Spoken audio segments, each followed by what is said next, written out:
अगर आपके प्राणों में बेशर्त प्रेम पैदा हो जाए तो समझ लेना आपके जीवन में परम आनंद के रूप में परमात्मा प्रकट ही हो जाएगा। कोई दुनिया की ताकत रोक नहीं सकती।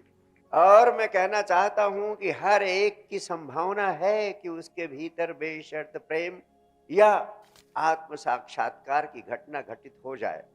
जब उपनिषद का ऋषि कहता है तत्त्वमसि, यानी तुम सारे के सारे लोग वही हो, यानी साक्षात परमात्मा ही हो, इसका अर्थ है कि वह ऋषि आपकी उस संभावना की ओर इशारा कर रहा है जो तुम्हारे भीतर छिपी हुई है। तत्त्वमसि यानी परम आनंद को उपलब्ध करना हर एक की संभावना है। अगर तुम्हें उपलब्ध नहीं होती है तो तुम अभागे हो।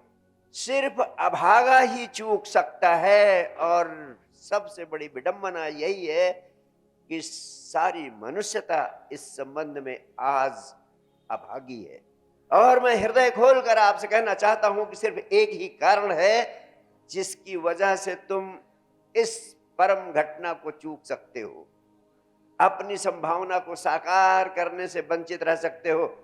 सिर्फ एक ही कारण है, वह कारण है कि तुम्हारे भीतर उसे पाने की प्यास ही पैदा ना हो। अगर तुम्हारे भीतर उसे पाने की प्यास पैदा हो जाती है तो मैं सदगुरु को साक्षी मानकर वचन देता हूं, मेरे सहयोग से यहां बैठा हुआ हर व्यक्ति उस परम संपदा को प्राप्त कर सकता है। सिर्फ प्यास चाहिए, सिर्फ प्यास चाहिए। और यदि सत्य को, शांति को, परम आनंद को पाने की प्यास भी तुम्हारे भीतर नहीं पैदा होती है तो समझ लेना कि तुम अभी तक मनुष्य नहीं हो सके हो। मैं तुम्हारी संभावना को, तुम्हारी क्षमता को चुनौती देता हूं आज के दिन, ताकि मेरे जीवन का गहन अनुभव तुम्हारे प्राणों में सत्य को, शांति को, आनंद को पाने की प्यास पैदा कर सके और तुम छोटी मोटी चीजों में उलझ कर न रह जाओ और तुम्हारा जीवन यूं ही छोटी मोटी चीजों में उलझे हुए न व्यर्थ चला जाए, धन में, पद में, प्रतिष्ठा की दौड़ में। और आपका दो महत्वपूर्ण दायित्व है।